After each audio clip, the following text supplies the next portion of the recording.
Thanks for joining us for When Jesus Meets Your Scars. In today's episode, we begin to unpack how emotional systems operate and how they shaped your reactions, habits, and relationships. You're not just dealing with individuals, you're part of a system. And now, here is Dr. Hrebik. Welcome back, everybody. As you're going to see real soon, each week builds on the previous, so make sure to watch them in order. It's a cumulative series. So last week we had the introduction to the class, and this week is the first actual concept of family systems. So there's a family systems diagram on page 23 of the workbook. And basically, this is a healthy family. Males are squares, females are circles, and then the circle around represents God. Now, I'm the first one to publish that. It is published nowhere else, but I think it's accurate to reality. God surrounds every family, and He's within every member of every family. We're going to have several new terms coming your way, and one of them is called a nuclear family. And one is called the family of origin. And that's your first emotional system, whatever that looked like. And that is universal around the world. Everyone's is a little different. Some had the normal 2 parents, 2 siblings, and a dog. It looks different for everybody. So as you're looking at that image, try to imagine each piece as a mobile. You touch one part, and it affects the whole thing. And in the same way, anxiety enters the system and it travels throughout the system, throughout all parts. Now, if that's a fused system, and we're going to go on that in just a minute, then there's less resistance. And that anxiety is going to move quickly and it's going to be shared equally. Now, if you have a thing called differentiation, we're going to go into that a lot more throughout the course. There's going to be more resistance to that fusion, and it's not going to spread so rapidly. So the picture on the screen is a continuum. All families are on this continuum somewhere. So try to find where yours is, and then you can follow along as far as what you need to do in your situation. So the fused one, again, that's reactive, highly reactive. It's a state of emotional maturity. Everyone's on top of everybody. In the middle is the healthy family. There's a lot more distance between each person. It's a healthy family. And then on the right, it's a distant family. It's also reactive, and it's also immature. So more new terms. The togetherness force, that's our God-given, hardwired need to be together, be with other people. God put it in us. But too much of it is going to have families fused. It's going to have relationships fused. And too much togetherness also means there's not enough differentiation. Another new term, individuality force. Also God-given, also hardwired, but too much of it keeps families distant. And again, too much of it means there's not enough differentiation. So this is a universal kind of tug of war. We're all hardwired with both of these instincts. We want to be with other people. We want to be our own person. And so it's kind of a constant ebb and flow. And basically the system is reactive. If there's a lack of balance or a lack of equilibrium, the system becomes reactive. So again, the goal is differentiation. That's in between. And you're going to hear a lot more of that. And the next lesson after this focuses entirely on that. Basically, this is going to create that healthy balance between fusion and distance. So more on fusion, it's also called losing self. And losing self in a fused system, gaining self in a distant system, emotional system. All right, so when you lose and donate self, you give up too much self for the system. And the system's going to consume its own in order to survive. And I always use David Koresh as an extreme example of hardcore fusion. Everyone joined at the hip. Everyone followed his every order. He wanted wives and children, he got them. And everyone was okay to do that. everyone kind of reacted like a herd of cows or a flock of birds. All right, then the other extreme, gaining too much self contributes to distance. It's an overreaction to fusion. And the system, again, becomes its own worst enemy. It's self-destructive. And if everyone's used to distance, then someone who tries to move closer is going to get rejected. And because the system wants to maintain this homeostasis, this same status.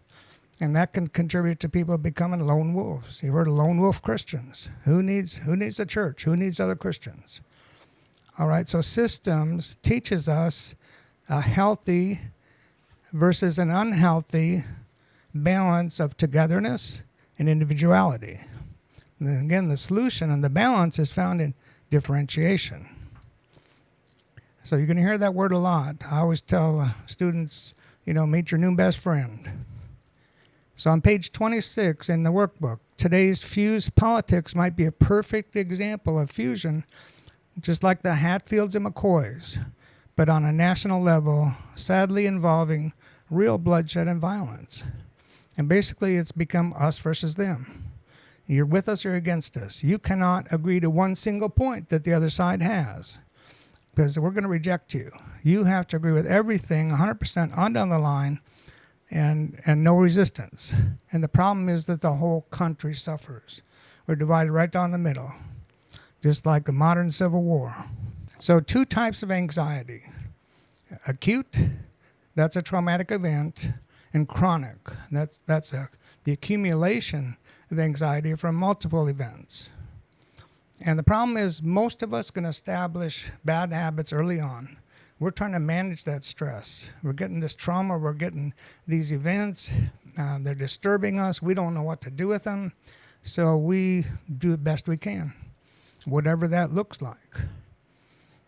And the problem is that often leads to addictions, as it did in my case. Trying to manage this lifetime of abuse. When I'm on my own, well, I don't know what to do with myself. No one ever told me how to be free of that. So I nosedive into all the bad things, all the wrong things, self-destructive behaviors.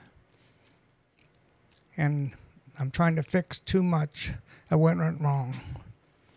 So I'm trying to fix too much fusion in my case, like a lot of cults are going to have way too much fusion joined at the hip with too much individuality. So I'm just going to do my own thing, come what may. So there's benefits to both. Obviously, they came from God, so there are benefits.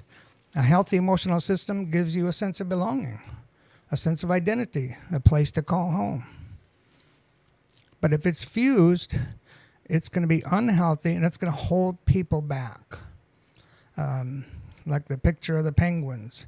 Now you're just going to be a flock, just all reacting, bumping off of each other, and it's going to be highly anxious. One little event happens, they're all going to just react together. And there's benefits of individuality. It came from God. All right? You have a sense of yourself, unique in the world, created in God's image, and you have a sense of independence that you can develop yourself. But if it becomes too distant, then it's unhealthy. And you're going to end up getting stuck out there because you don't have any help getting back to a healthy relationship with your system or your systems. And you're going to be more anxious. Both of these are anxious, fusion and distance. Got an image you'll see. It is the 1,500-year-old olive tree in Italy. Getting closer to the time of Christ. There are some in Israel that are supposed to be 2,000 years old. And I have many such images you're going to see throughout the course. Damaged trees is kind of spin off of that first one. So, damaged people come in all shapes and sizes. You might have been harshly criticized by one parent, and that could have taken every form: psychological, emotional, physical, sexual. But the bigger problem is that the system didn't hear you. Your emotional system didn't believe you. They didn't see you. They didn't help you. Now, there was a case, I met a girl whose mother sold her to her boyfriend when she was just a young girl. This is to fund her addiction. And you had to wonder, where were the other family members? Other people had to know about it. Where were they? I wondered where all my aunts and uncles were. Everyone had to know what was going on, but how come they didn't help? So just like the system sometimes can make things worse, we have to learn how to think systems. We have to intentionally look at the bigger picture. It's not just someone did that and then I did that. You have to widen your view, look at the whole system. And you also have to be honest. Did you use that trauma as an excuse? Did you overreact to that trauma? What was your role or your reaction, your response to whatever happened? I always use the example of a cat we had, and the cat liked to sit in the window and watch the birds. Well, sometimes she would jump up there and all the birds would fly away. And she'd be sitting there like, as if to say, what's wrong with all those birds? And some people carry these things around, and then they get around other people and they react in predictable ways. And they're going, what's wrong with all you people? What's wrong with everybody else? And they cannot see. They're totally blind to their own role in the system. So you know your story. You know your scars, and you know the impact they had on your life. And you know if they're steering you to this kind of down whirlwind. And the question is, do you blame your behavior on your scars? Because you can turn it around. You can widen your view. You can look at the whole system's impact. And you go from system to system. Again, like we shared in the first lesson. So your scars actually can become personal challenges. They don't have to be the end of your story. You don't have to be stuck where you are. They're not a life sentence. And they don't have to define you. And they definitely do not have to control you. So ultimately, I would encourage you to aim for the place where you can say, how can God use my scars? My life's an example. I became a chaplain. And I went to school and I learned about things like this, family systems. And then I learned that I could teach it. Then I had a teacher in me. And so what's your story? What can God use in your life? Kind of like physical therapy. You go through a big car accident and you get in the hospital and you get things, you get your wounds taken care of. Well, next is physical therapy. And they're going to start with what's left. What do you have to work with? Let's get off that bed. Let's get you walking today. We're going to fit you with a prosthetic. They're going to move you forward. They're going to kind of push you forward. So God wants to do the same thing. He wants to transform you. He doesn't want you just to wallow around feeling sorry for yourself, blaming everything on everybody who hurt you and everybody who said a cross word and blah, blah, blah. Woe is me. He wants to turn that suffering into empathy. He wants to turn that anger into patience. He wants to turn that bitterness into kindness and your self-pity into self-discipline. He wants to turn your worry into prayer. And these things have happened to many people. Many people can testify that he does just that. He transforms us from the inside out. So the image on the screen is a protected area of the Garden of Gethsemane. These are the oldest trees. They're tended by monks, and they planted these flowers throughout, and there's a fence around. You can't go in there. But I put it with this scripture, we exult in tribulations, knowing that they bring about perseverance, and perseverance proven character, and proven character hope. So it's the cumulative nature of faith to grow like we're doing here. Grow in order, grow step by step. Sorry, lost my train there for a minute. I'm used to having a live audience, so this is very different for me. But it's a cumulative nature of spiritual growth, the cumulative nature of maturity. You're not going to just jump out. You've been a warrior all your life. You got ulcers.